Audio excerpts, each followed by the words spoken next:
right, should we get started, Jessica? That sounds great. Thanks, All right, Ivy. okay. Well, good morning. My name is Alice Oliver. We are going to spend some time talking or discussing how we use progress monitoring to help support children's progress across the multi-age groups and levels. You can go to the next slide. Thanks.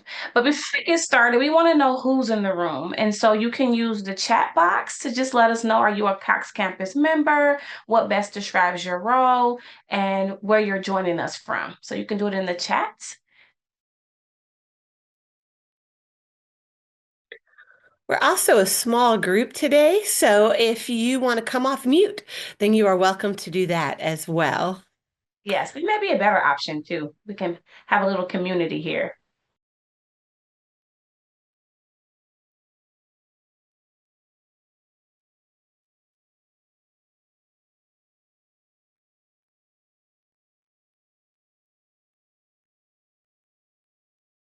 All right. Well, we are happy to have you all joining us today. Hopefully, you're joining from someplace warm. I know in the southeast, they're going to be getting some snow today. And if you're joining us from the southeast, please be safe and stay dry. And if you're not familiar with Cox Campus, we want to go ahead and post up the Cox Campus website to give you an opportunity to create your free membership. You can do that today at www.coxcampus.org. It's free, and there are tons of resources that will support your program. And we've also added the link in the chat.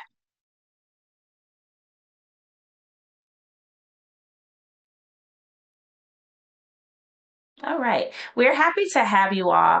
As a part of the Cox Campus Way, we really focus on our core values, and it's rooted in the work that we do every single day to support you all as family care providers, also other early childhood programs, and our partners. We do that by making sure first that we're connected. So connection is important to us. We want to make sure that we are centering our partners, their experiences, and we're helping them to grow from where they are, keeping in mind that they are shaping the lives of the children's future. And so together, we're working together to do that.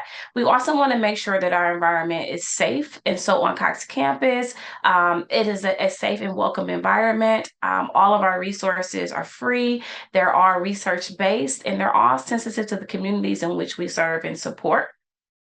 Essentially, our research is rooted in solid research. So we don't make things up. All of our practices have been vetted.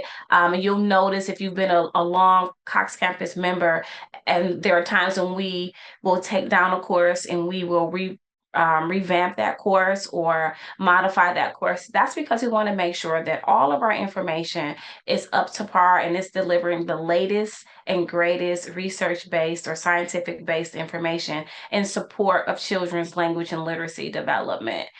Additionally, we want to make sure that our work is empowering. And that's why, for example, when you're on Cox campus and you sign up to take one of our courses, it's self-paced because we understand that you all have busy lives. You're running centers, you're promoting the health and development of children. And so we make sure intentionally that our trainings are self-paced so you can pause them and come back to them at your leisure or when time permits. And then most important, well, not most important, all of these are important. We want to make sure that it's a rewarding opportunity or rewarding experience for all of you to really grow into being your best possible selves for the betterment of the children and families that you serve. And so that is the Cox Campus Way. Those are our core values. And before I get too far into this, I'm going to take a pause and I'm going to go ahead and let Jessica, my co-facilitator today, introduce herself. Good morning. We're so glad that you guys are here today. We know that in running and supporting family childcare homes, your Saturday mornings are sacred. And so we appreciate you joining us this morning. I am Jessica Michelle. I am a Birth to Five facilitator with the Rollins Center for Language and Literacy.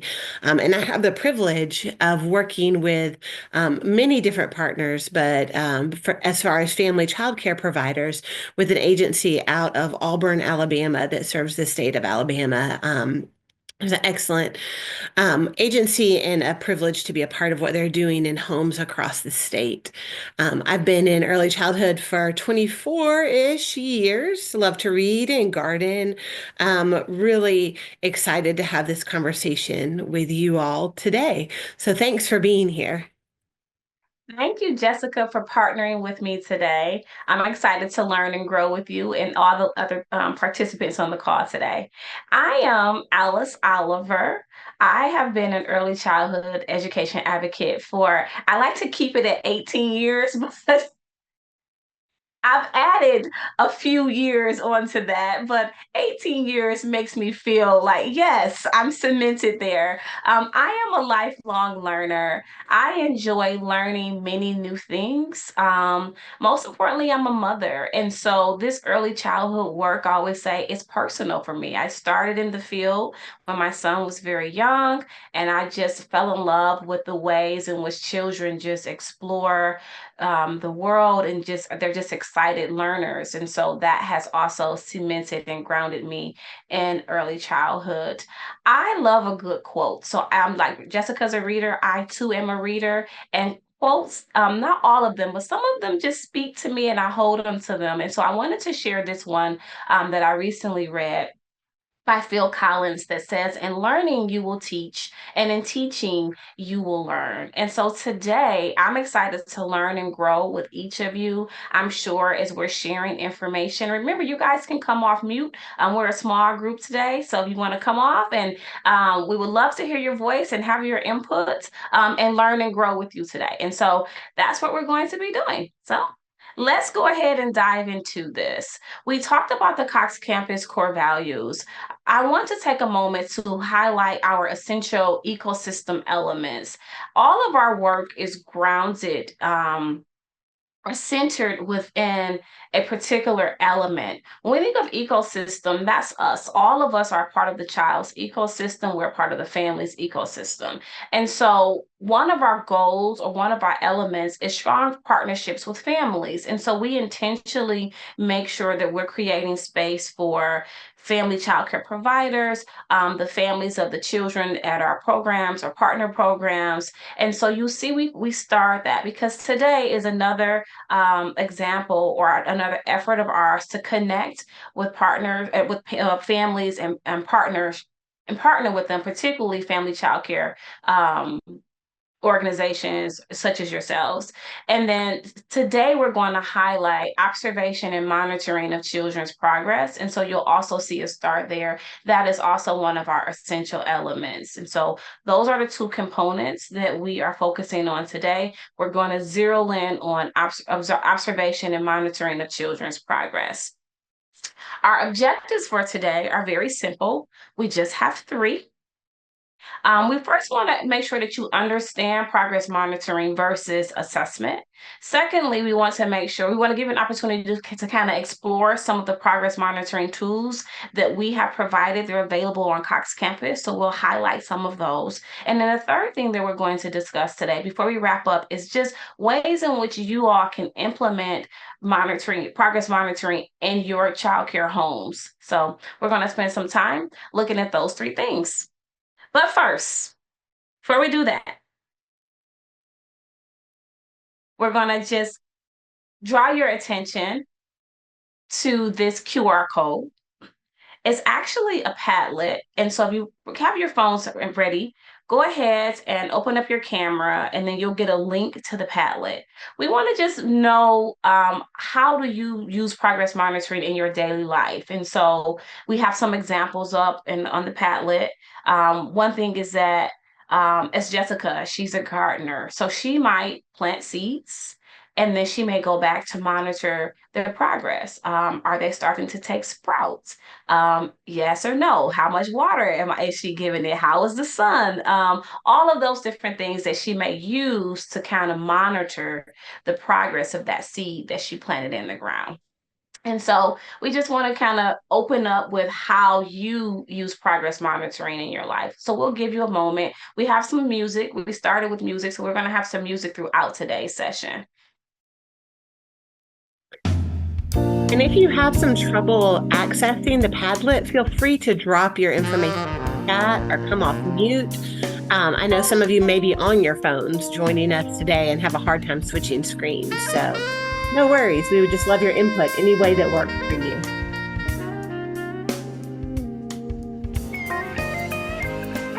Okay. Well, thank you all for taking a moment to let us know the ways in which you are monitoring progress in your life, whether it's you're tracking your sleep or you're tracking your protein or tracking push-ups. All of it um, is a way of progress monitoring. I'm going to turn it over to Jessica, and she's going to discuss some of the what is progress monitoring in more detail, and then kind of highlight some of the ways that we do that when it comes to working with children. Oh, Roxanne, you're monitoring your eating. Wait, eating something. I missed it. Can we go back for 1 second? Eating habits and times during the day. Yes. I notice that I do more snacking when I'm at my desk. I'm just a little snacker. All right, Jessica. Yeah, thanks, Alice. Thanks everybody for sharing. And if you think of anything and it comes up, just feel free to drop it in and come back. I did notice too, we didn't introduce Trina. Trina is the little Cox Campus symbol on your screen as a participant, and she is our wonderful tech ops person today. She's running the chat and the slides and the Padlets and everything for us. So just as you're looking at responses, that's who we have from the Rollins team today. So we're going to dive a little bit into what is progress monitoring.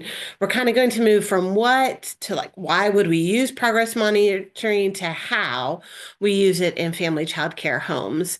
So I have a professional definition of progress monitoring, but wondered if you wanted to drop in the chat or come off of mute and let me know just sort of what your thoughts are on what is progress monitoring.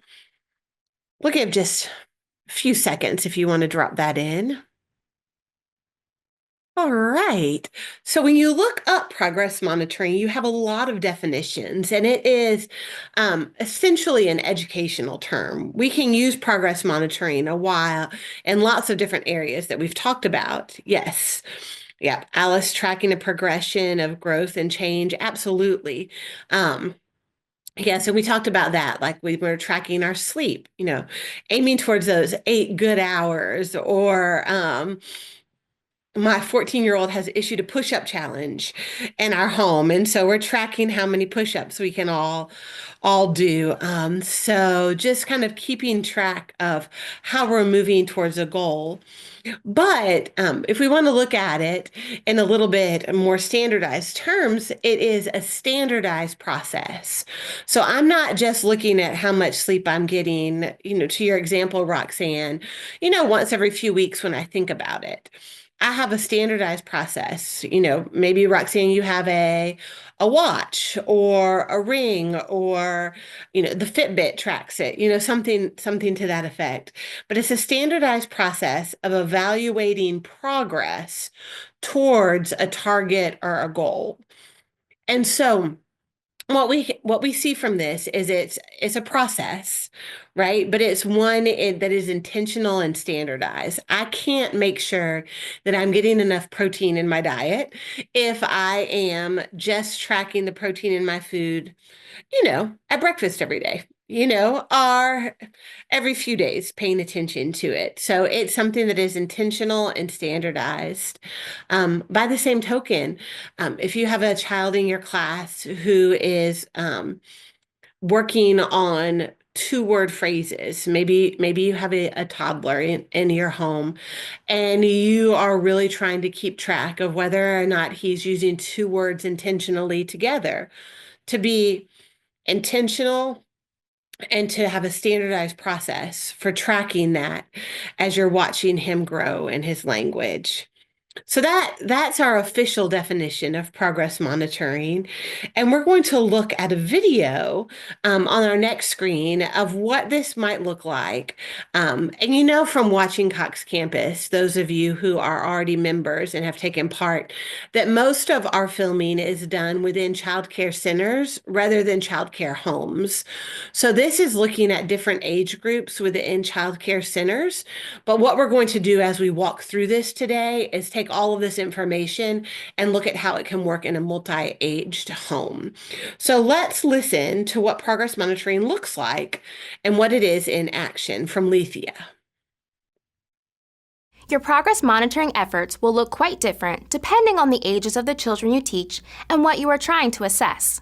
Let's look inside a couple of classrooms and see what progress monitoring looks like in action in the birth to 5 space. Come along, let's take a peek. Throughout all parts of the day, embedded into routines and learning activities, teachers are regularly engaged in progress monitoring, determining where children are and refining their teaching based on what they find. In this infant classroom, Melody pays close attention to how Aubrey communicates with her through eye contact, vocalizations, body movements as she feeds her. Here, Bernice, a young toddler teacher, monitors a child's comprehension of the story, noting how she responds with pointing, gestures, sounds, and words. During a fun and playful book read, Melissa observes how older toddlers in her class respond to a rhyming book through body movement, clapping, and repeating words. Caroline, a pre-K teacher, assessing what a child knows about concepts of print, pays close attention to the skills the child has mastered while making note of what she still needs to learn. In this classroom, Natalie is assessing Juan, a dual language learner, noting how he expresses himself in English and in his first language, Spanish. Progress monitoring has many faces, depending on the age of the child and what you are interested in finding out about them. There is no one-size-fits-all when it comes to progress monitoring. However, in all these classrooms, teachers are making the most of every moment, observing children closely so they can support them best. Thanks. So this clip of Lethea talking is from a course on Cox Campus that centers around progress monitoring in the early years. And we would encourage you to take the course and take some things that you learn from that into your homes and into your agencies. But I love what Lethea says, that there is no one way or one size fits all for progress monitoring. Because you all in family childcare are going to need to progress monitor many different ages and developmental levels at the same time in order to maximize the instruction and the growth for your children. And so as we go through today, we want to continue just to talk about what that can look like within your home. But first, as we're still kind of camping out here on what progress monitoring is, we have some definitions or some characteristics of what progress monitoring is within a classroom or a home-based center. So as we look at this is straight from Cox Campus with progress monitoring. These are 5 characteristics that we're looking for effective progress monitoring. We want it to be developmentally appropriate, embedded, frequent, and ongoing in the daily routine, directly linked to curriculum and instruction, directly associated with early learning standards, and culturally and linguistically responsive. So we're going to break this down and look at each one of these in turn. As we look at what progress monitoring, effective progress monitoring can look like in your homes. So on the next slide, it talks about developmentally appropriate. So here, we're going to want our progress monitoring to be tailored to the age and individual needs of the child. You know, from the example before, if we're waiting on a child in your home to put two words together, we're not sitting him at the table and pointing to things and demanding that he speaks two words and repeat that after us.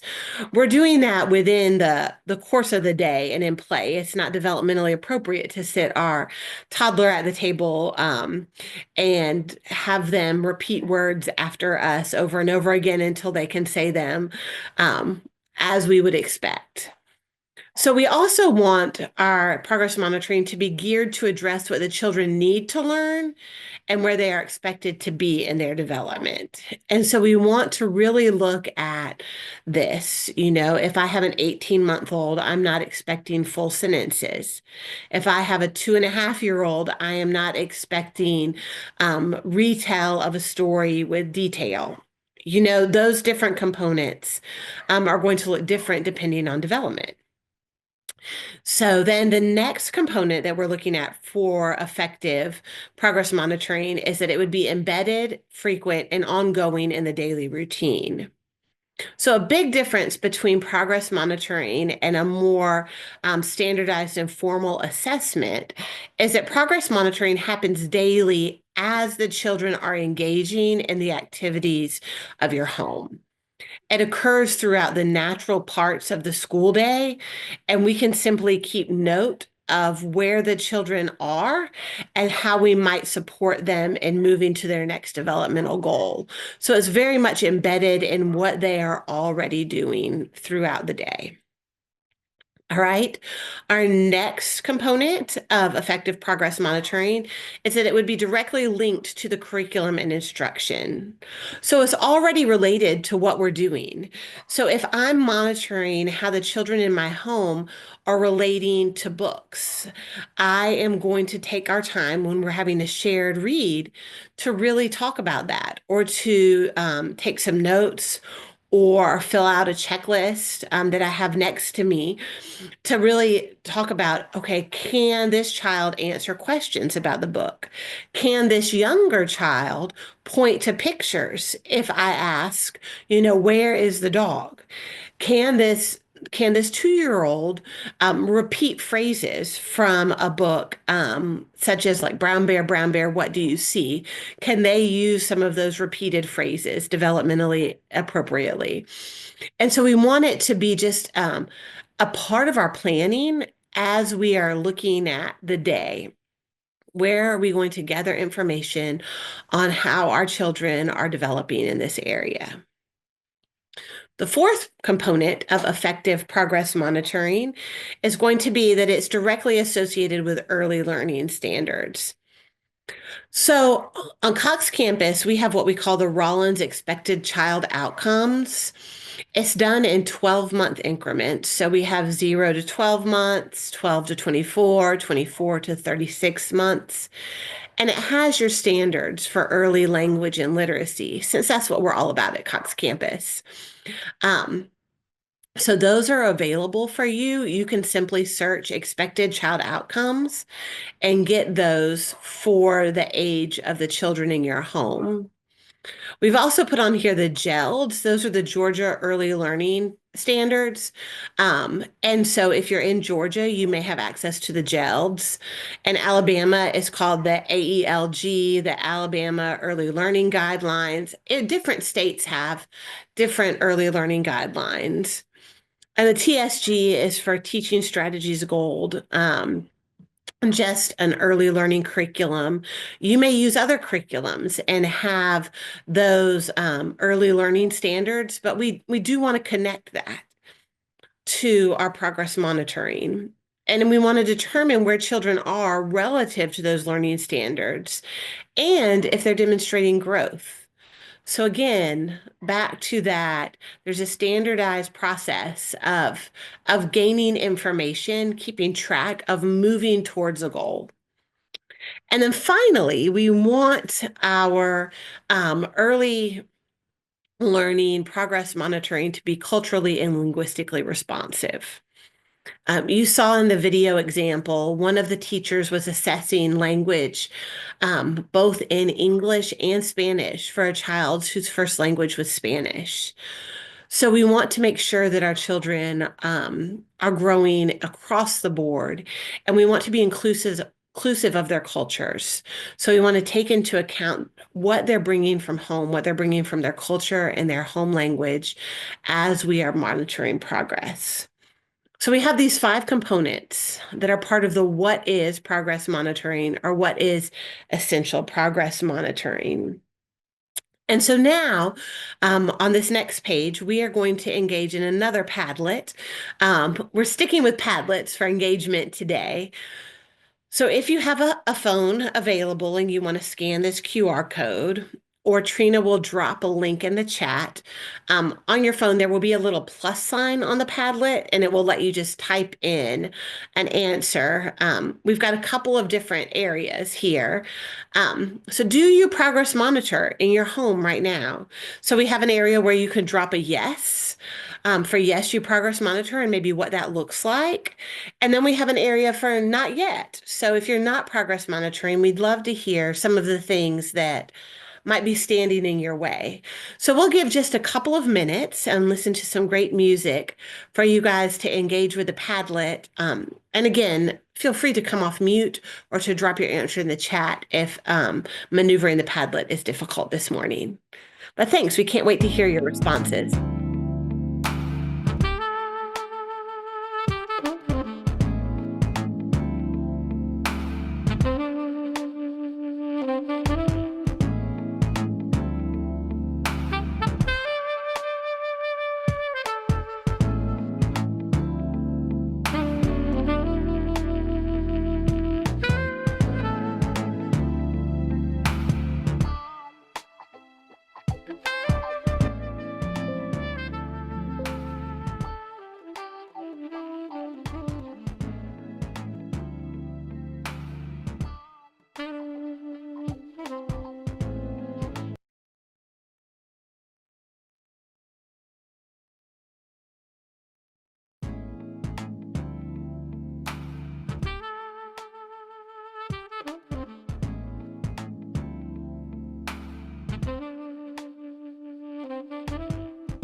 All right.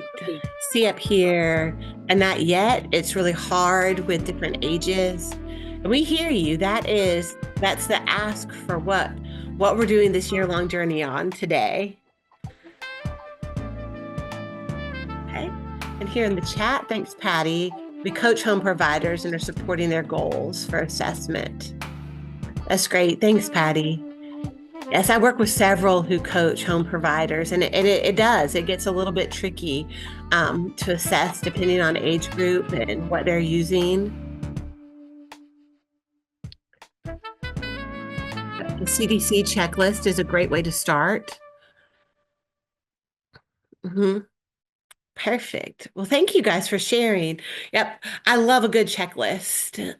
Those are so easy to have just right with you, are laying out on tables as your kids are engaging, and you can just make those little check marks. A quick note takes maybe 15 seconds, and then, moving right on with your day. So thank you guys. Thank you for sharing. And we do hope to share later on today just some ways that you can progress monitor or help those whom you coach progress monitor in their homes.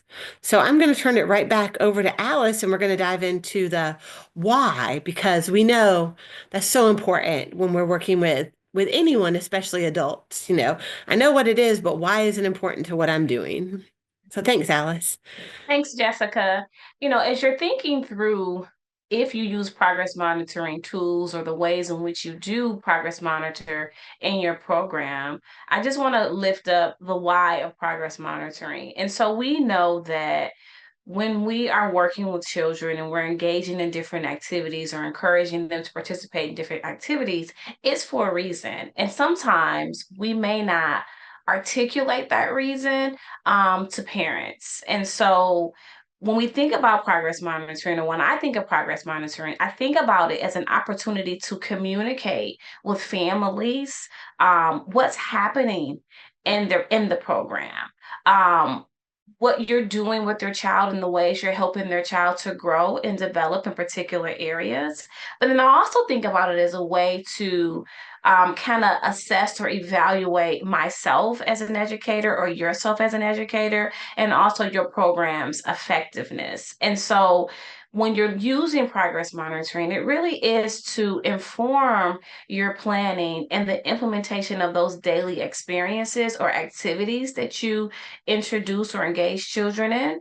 And then as the educator, you are using observations. And so sometimes those could be indirect observations. Sometimes they're direct and explicit observations where you're using a checklist or you're using a form. Other times you are looking over different documents or artifacts. We say a child's portfolio that you may put together from when the child starts your program to when they leave your program, and you're just gathering bits and pieces of their work to kind of highlight the ways in which they've grown in particular areas or across the board in your program. Or you may use some type of formal or informal assessment tool or checklist like the CDC checklist that kind of gives us an overview, which is widely held expectations of where children should be at a particular age and stage of development. And so I'm going to pause. I'm going to let Corinza kind of go deeper into the why progress monitoring is important in your program. If you're on the fence about the benefits of monitoring children's progress or thinking it seems overwhelming, I'm here to tell you that it is well worth it. Research shows that when teachers know where children are in their development, children learn more because teaching is specifically synced to their individual needs and developmental level. Progress monitoring is not something extra you do. It's a requirement if you've been entrusted with children. It's an ongoing, repeated process that's built into the teaching day. It is a deliberate and systematic way of collecting information about how children are developing and how they are learning so you can more effectively support them. Let's hear what Corinza, a pre-K teacher, has to say about how progress monitoring has impacted her teaching. When I first learned about progress monitoring, I really didn't understand its importance or the impact that it would have on the children I teach. I really thought progress monitoring was something that teachers of older students did and didn't really pertain to me. I always considered myself an excellent teacher, and that I felt that when the children left my class at the end of the year, they had gained new skills and knowledge. But after implementing a regular progress monitoring system in my classroom, I found that I knew so much more about each of my children. It helped me form strong relationships with them and really understand their unique abilities and needs. It also helped me to individualize my teaching so I could really support each student. Once I did this, I began seeing children progress like never before. I had no idea that progress monitoring would be so powerful and would make such an impact. Wow! I could really feel Corinza's passion and conviction. It is amazing that something that she didn't even think was necessary for early childhood teachers was able to transform her teaching and the outcomes for children in her class. So when we think about like how does one use progress monitoring or the purpose of progress monitoring, I cannot overemphasize Corinza or Lethia's point in that it really helps us to identify where children are, set a path forward to help them grow and develop. Or increase a particular skill. It gives us an opportunity to evaluate our practice as a teacher so we too get to grow and learn as we're working with our children. And then it gives us an opportunity to communicate with parents what we're doing in our program, the why behind what we're doing, and then also that tie-in where parents then can help support our efforts by implementing those activities or similar activities at home, all geared towards helping their child grow into their optimum selves. We know that, again, I emphasize progress monitoring as being widely held expectations using the CDC checklist or another assessment tool, whether it's Teaching Strategies Gold or GELS, or if you're in Alabama, the Alabama Early Learning Standards. All of those things are rooted in research, the latest research on how children learn and grow and develop. So we know that these widely held expectations are rooted in research, and they look at a child's ability at a particular age and stage of development. However, we know that as children develop, it's important that their basic needs are met. We understand that if one of those needs are not met, is not met for a variety of reasons, it will impact the ways in which children learn and grow and develop. And so that's why it's important to be mindful of the ages and stages of development and growth, and also what's happening with that child, culturally, linguistically, and other ways or areas that may impact the child's development. So it's important to be intentional when it comes to monitoring children's progress, and to consider the overall condition of the child, to ensure that when you are assessing or observing a child's progress, or where they currently are at a particular age and stage in their development, that you're getting accurate data considering the child's overall ecosystem, and the things that may impact that child's ability to foster their growth or demonstrate growth in a particular area. Another thing to be mindful of, and how we use progress monitoring, is to really make sure that we're gathering data systematically. So over time, you're tracking this development, and you're identifying areas that may need additional support. You're modifying your practice or your technique as a teacher, a caregiver, to provide them with opportunities for optimal learning and development, and that you're using progress monitoring in an ongoing way, providing consistent feedback to the child's family, having teachers self-talk, reflective opportunities where you're reflecting on your practice, what went well in with the particular activity that you implemented, how the child may or may not have responded to it, what modifications you may or may not need to make as you carry out that activity again, because children learn through repetition, so they need repeated exposures to similar or like experiences as they're growing and developing in a particular area. And so those are just some things to think through on how you might use progress monitoring as you're thinking through what you're currently doing in your program, and maybe what you're going to implement in the future as a result of our workshop or our session today. And then we also want to highlight just the assessment cycle to kind of get an idea of what that can look like as we transition into some different tools around progress monitoring. And so we always start with setting a clear destination, like what is your learning goals based on the multi-age groups that you have in your home. And so an infant is able to do X, Y, and Z. This is the expectation. You had a toddler, an older toddler that maybe 18 months or 22 months is able to do X, Y, and Z. And so you have those clear goals based on the ages in your classroom, in your FCC home.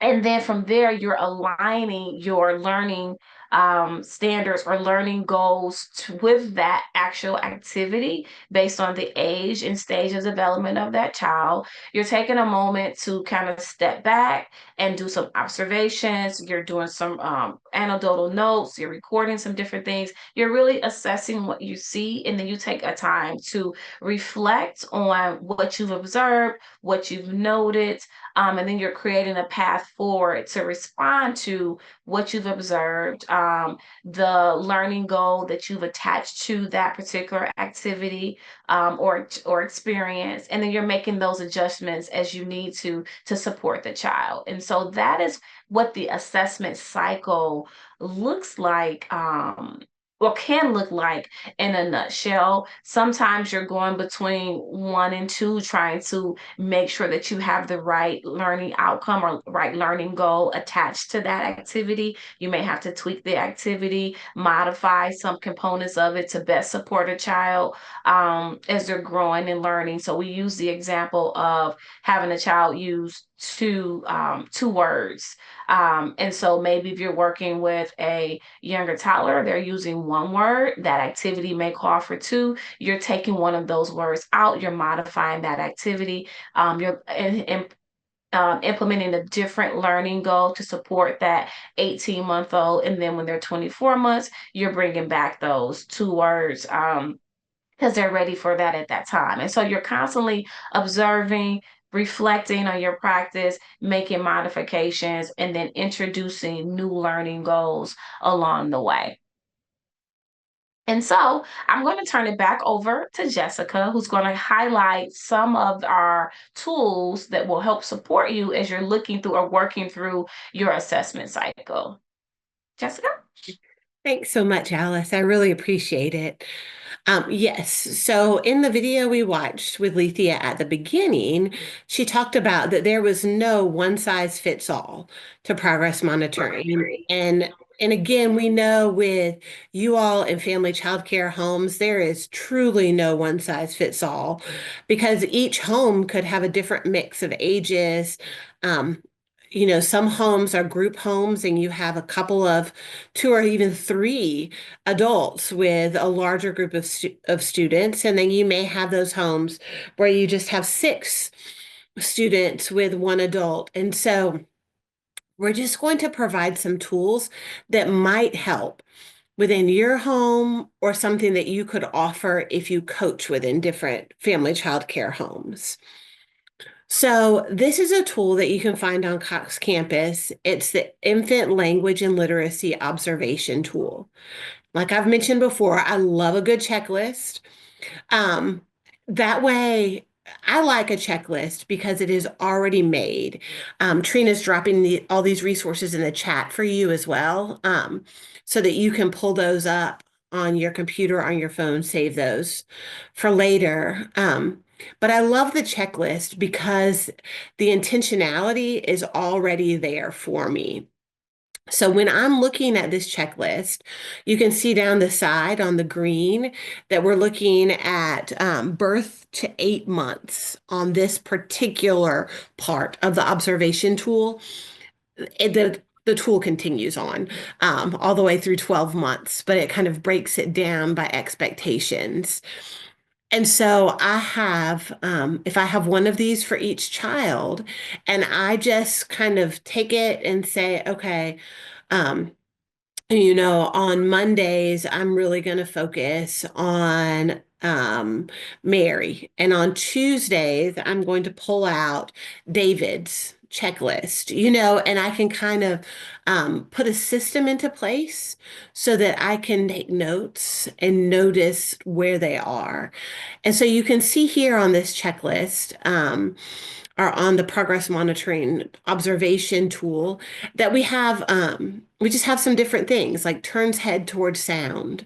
So maybe if I have a 6-week-old, 7-week-old, maybe they're not doing that yet. That's not developmentally where they are. And so I might just kind of jot the date and say no, and then pull it back out again, and try that in another month and kind of see. But here's the thing about progress monitoring that's different than a formalized assessment.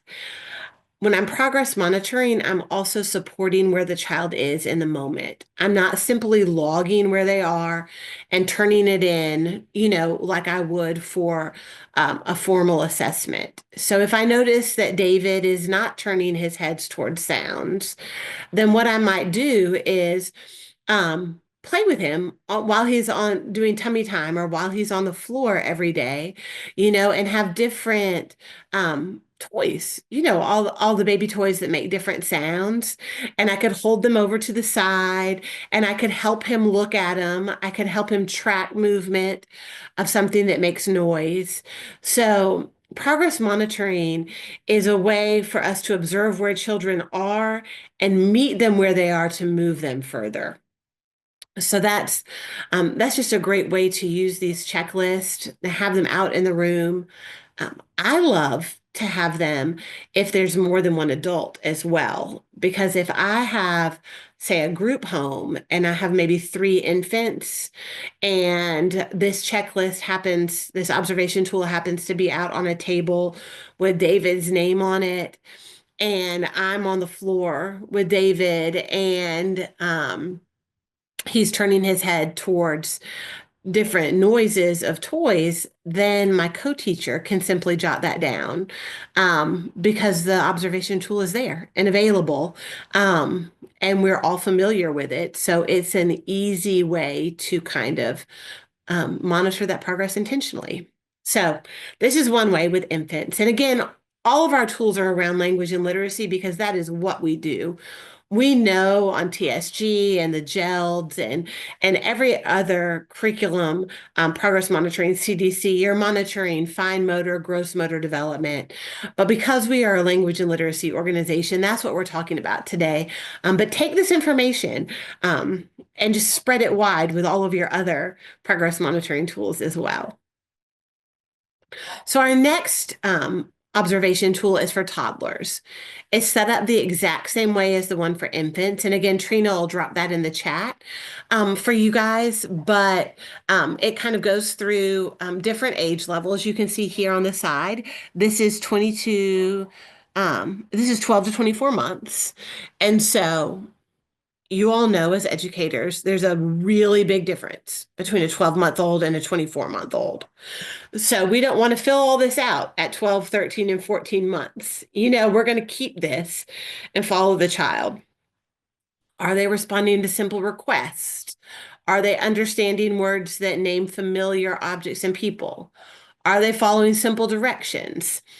So we're going to kind of keep track here. Again, monitoring, there's no one size fits all. So however this works, if you have 4 toddlers in your home that are between 12 and 36 months, you may need to rotate days to observe different toddlers. You may choose to monitor following directions because you have activities. And remember, we're embedding this progress monitoring within what we're already doing, our daily routines. So maybe what we're doing is something that requires our children to follow simple directions. And we think, oh, we'll note this on all their progress monitoring observation tools. So use this in a way that works best for how your home is structured. You may have 2 infants, 1 toddler, and 3 pre-K students. And in that case, this might be a helpful observation tool because your toddler tends to kind of flow more with your pre-K students than your infants, but he's not there developmentally. And this would be a good tool to kind of keep in mind his developmental progress and what's developmentally appropriate for him. So again, use it in a way that works best for you all. And the next tool that we're going to share is for preschoolers and pre-K students. So as we get into our older kids, our 3, 4, 5-year-olds, we're kind of our progress monitoring tools are in different domains. What we're showing you here is a talk checklist. So this is, how is my preschooler, my pre-K student using words? Thanks, Trina's dropping this in the chat for us. And we're going to watch this in action in a preschool classroom in a minute. But we want to, is my child using 1 to 3 word phrases? Okay, maybe are they using complete sentences with tier 1 words? So tier 1 is just a simple naming vocabulary. Tier 2 words are those sophisticated vocabulary, those multi-use words that we encounter in text as we grow older. Words like assist or complicated or excited that we can use in multiple contexts. So that's where we want our children to be before they go to kindergarten. We want them using multiple sentences using tier 2 words. but we want to kind of keep a checklist. So as we're talking, as we're playing with the children, as it's embedded in our day, where are our children? And so this checklist is a little bit different than the other observation tool. We have a place. I've screenshotted just the top of this form that Trina dropped into the chat. But there are 6 little boxes on this page. And so you could have a page for each child. Again, depending on how many children of this age are in your home and how you want to monitor their progress. Or you could just choose a day of the week and keep track of all of the 3, 4, 5-year-olds in your home occasionally on how they are moving forward with their language. So again, we're going to look, and if we look at the next slide too, what we want to do, we've talked about this before, we do want to monitor and observe where our children are, but we want to come beside them and support them as we progress monitor. Because remember, the whole point of progress monitoring is growth and progress towards a specific target or goal. And so we have this talk ladder with safety nets.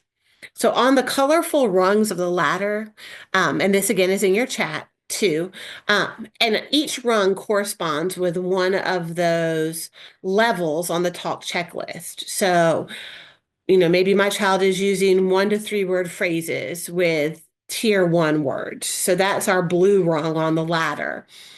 And you can see off to the side, we have some safety nets. So if I note, again, that Joel is using just phrases with simple words in them, I can note that that's where he is, but I also want to use it as a teaching opportunity. I want to support him and to really work with him so that he's able to make it to the next rung on the ladder down the road. So what I would do, you can see here on the safety net, is what I would do is I would restate what the child said, but I would use a more complex sentence. So if Joel said he run fast, when he's looking at a picture of a tiger running, I might say, yes, the tiger is running very quickly through the forest. So I can make it a more complex sentence, use more words, and model that for Joel as he's moving up the rungs of the ladder. So again, we have Corinza, our pre-K teacher, and she has a child, Jackson, that she's monitoring using the talk strategy and these words. So we're going to watch these videos. The first video is Corinza working with Jackson. And the second video is Lethea talking about how Corinza can support Jackson as she monitors his progress. So we'll take a minute and watch these videos. Let's watch Corinza and Jackson as she joins him at the art table, where he has drawn a picture from the book, Fish is Fish. Listen as Jackson and Corinza have a conversation around his artwork. Yeah. Oh, what? I see something that needs to be in the picture. What needs to be in the picture? Water. Yeah, I think so. Who needs to have water? Is it the fish? I wonder why the fish needs water. Because.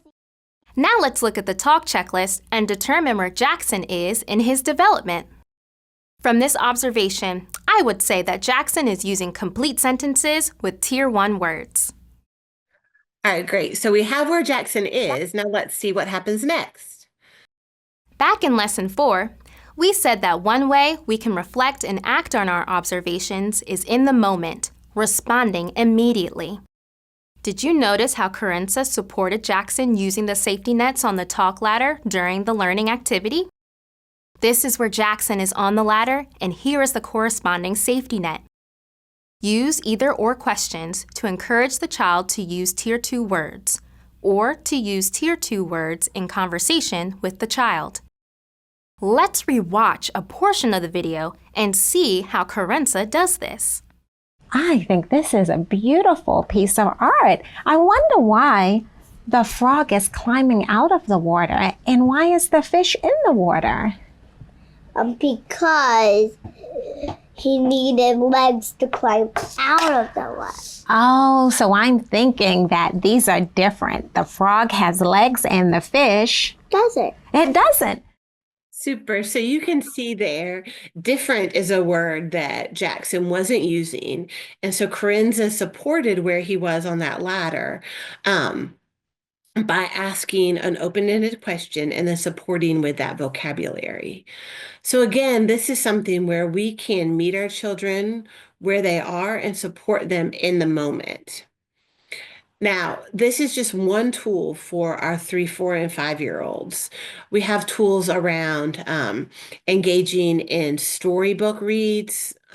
We have tools around emergent literacy, alphabet knowledge, phonemic awareness, writing. All of those early literacy and language components live on Cox Campus. And so if you go onto Cox Campus and type in, checklist or the area in which you want progress monitoring, the area which you want to progress monitor in language and literacy, you'll see many examples. But we wanted to show you this, the talk checklist, because it's fairly succinct for our time together today, but also we had this example of real classroom engagement of how we can note where a child is and support them and scaffold them up to that next milestone until they're able to get there independently. So those are just some examples of some progress monitoring tools that you can use. Now they're here again as a tool for you. If sticky notes are the best thing for your FCC or those providers that you coach, then by all means keep the sticky notes and the anecdotal notes and all of those ways to monitor progress. The real key here is we want it to be intentional. We want to know where our children are and be moving them forward at all times within our homes. So I'm going to turn this right back over to you, Alice. Thank you, Jessica. We've covered quite a bit. We went through the what and why of progress monitoring. We also talked about the how of progress monitoring, looking at some tools that we have available for you on Cox Campus. They've also been uploaded or dropped into the chat, so please take a moment to download those resources. If you're having trouble downloading from the chat and you don't have a Cox Campus account, this is a good time to go ahead and set up the Cox Campus account so that you can have access to all of the documents that were uploaded in the chat. And so as we think about the how of progress monitoring and the what and the why and all of the things progress monitoring, we wanted to come back and just lift up 5 teaching strategies to support your work around progress monitoring. So first is just acknowledge and describe the children's learning. You saw Corinza do that with Jackson. She was sitting side by side with him. He was drawing a picture. She noticed the picture. She acknowledged what he was doing, drawing a picture. And then she described some of the things that she saw in the picture. She noticed that there wasn't any water. And Jackson said, hey, I need to add water. She said, oh, you do. Who might need water? And so she posed an open-ended question. Jackson answered the question. And that is an example of acknowledging and describing the children's learning and engaging with them. And then she coached his efforts along the way by helping him to think through critically who needs the water. The frog is out of the water, the fish is in the water. So having those opportunities to just further children's thinking, make some suggestions around their efforts is going to be critical. So when we teach, I always say to teach is to facilitate, is to coach. We're coaching children's development and they're growing. And we use progress monitoring to support us and to help us do that. Another teaching strategy is to extend the child's thinking with all of the open-ended questions, the prompts, and the conversations that we engage the children in. And you saw that with Jackson. She extended his thinking by asking those open-ended questions. She extended his vocabulary by tying in a tier two vocabulary word of difference to kind of help grow him or extend his vocabulary in that way. And then she kind of demonstrated some effective learning behaviors just by noting the different things that he was doing or had depicted in his picture. She was calm, she was present with him, she was facing him.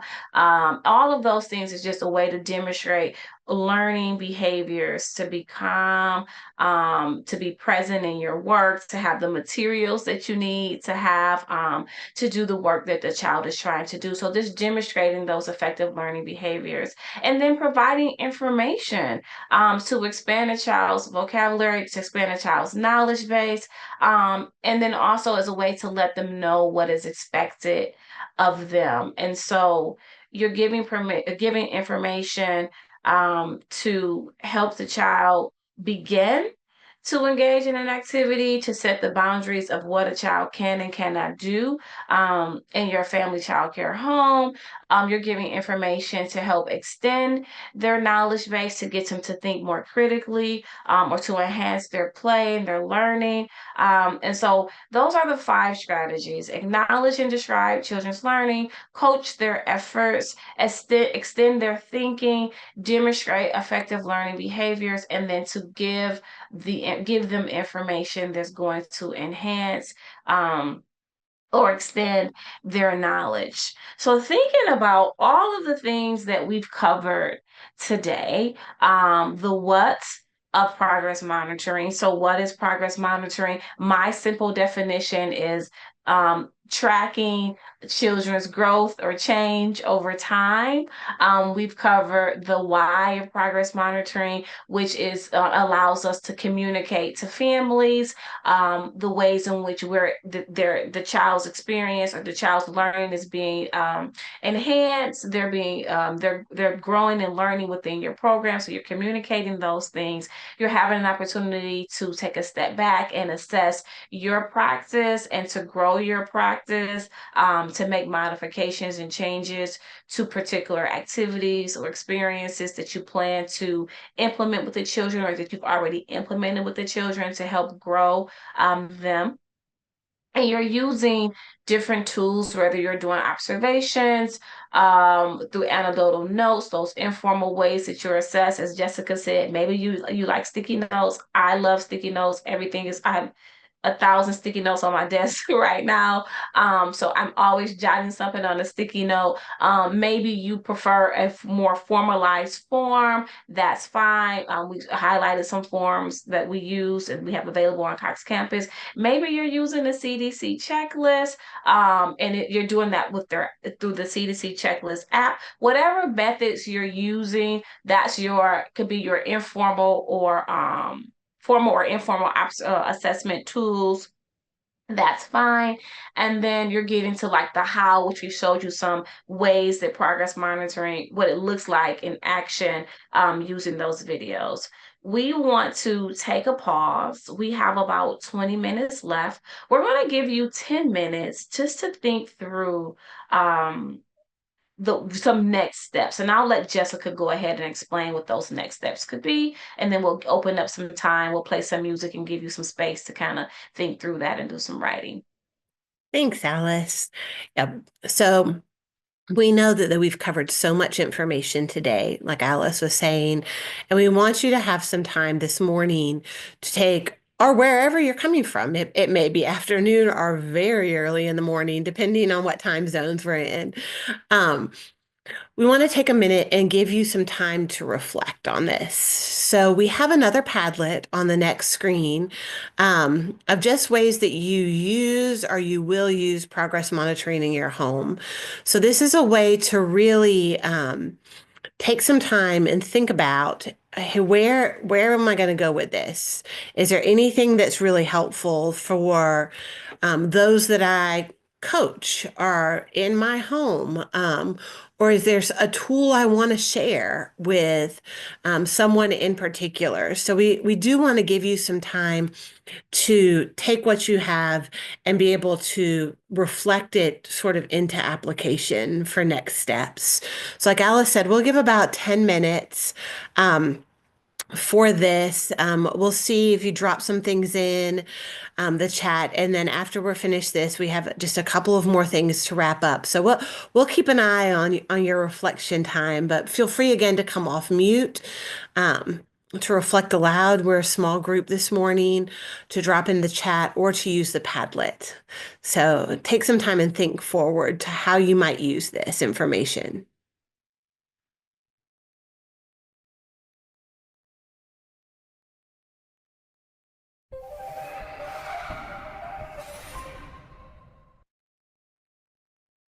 Yeah.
As you all are reflecting, Patty, I did see, yes, in the chat, Patty brought up just a recording. Yes, these recordings for the year-long journey live on Cox Campus under past events.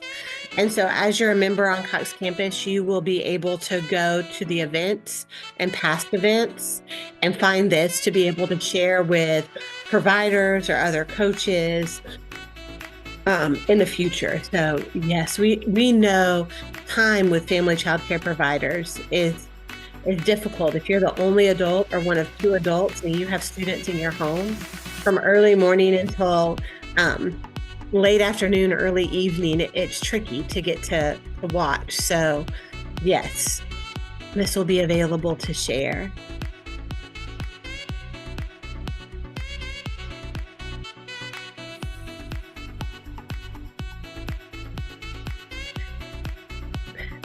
And Roxanne, thank you so much for sharing. Just checklists, even with your older students who are doing homework, they can start being able to help monitor some of their, you have your after school students coming in and they're working on homework. We can help them learn to monitor their own progress as they're moving through things.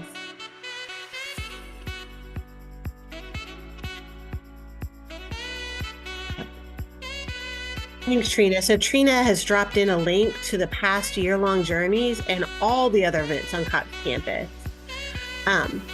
We do have a couple of year-long journeys around family child care that are in Spanish. So if you have Spanish-speaking providers or Spanish-speaking providers with Spanish-speaking students, that would be great for them.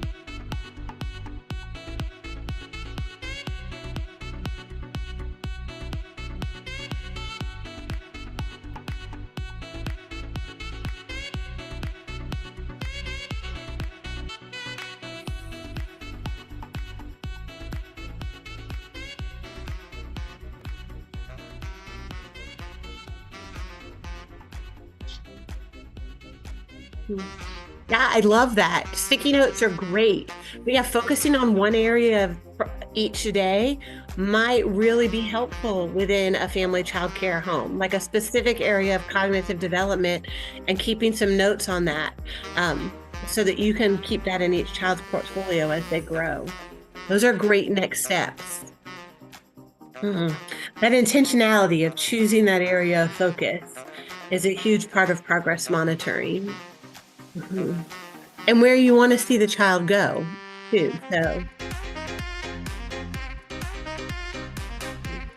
And we would encourage you, if there are areas that you think, oh, I'm not sure if this is on track, I'm not sure if this child is meeting developmental standards, maybe start with monitoring those areas of development, and so you can be able to see where you might support a child.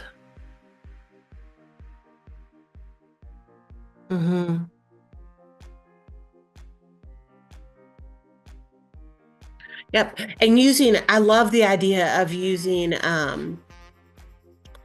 like which words they used and jotting those down, sharing those with parents. That's great to really be able to track. And everybody likes to track how high they are, but there's not a lot you could do to support that. But it's great fun to keep track of that with your kids in the classroom too. I love a growth chart. We have one here at the house on the inside of a closet door. Guys, thank you for reflecting and moving forward with this. I think we'll go ahead and move on to the next slide. But this will live. So as you have the recording, these Padlets will be there. And so you can scan and see what other people have written, or remind yourself of what you have done as well. So I'll turn it back over to you, Alice. Thank you. And as we conclude today, we just want to know how we did. And so we're going to drop in a poll. We'll ask you to just take some time to go ahead and answer those few poll questions that we have for you all. Your feedback really helps us to enhance our practice, talking about progress monitoring. And so one of the things that we monitor is how we do with our particular sessions. We want to know, has it deepened your knowledge? As a result of today's session, are you thinking about trying something different to enhance your practice? Different questions. And then also, what didn't work well, so that we can continue to grow and enhance our professional practice as well. So we'll give you a couple minutes to go ahead and answer the poll. We do just want to thank you for joining us today. The poll is the last part of our session today, but we really appreciate you being here this morning, and we don't take it lightly that you got up on the Saturday and decided to spend a little bit of time with us here at Cox campus. So Trina, can we move to the next slide while they're doing the poll? That would be great. Thanks. So these are just ways that you can connect with us. Again, if you're not a member of Cox campus, everything is free on Cox campus and will always be free. All of these resources, the courses, all of that. So We have our links for Facebook, Twitter, LinkedIn, if you want to join us there. But again, we just thank you for your time today, and we look forward to seeing you on one of our next sessions when we hope you have a great weekend. Feel free to jump off when you finish the poll and enjoy your Saturday.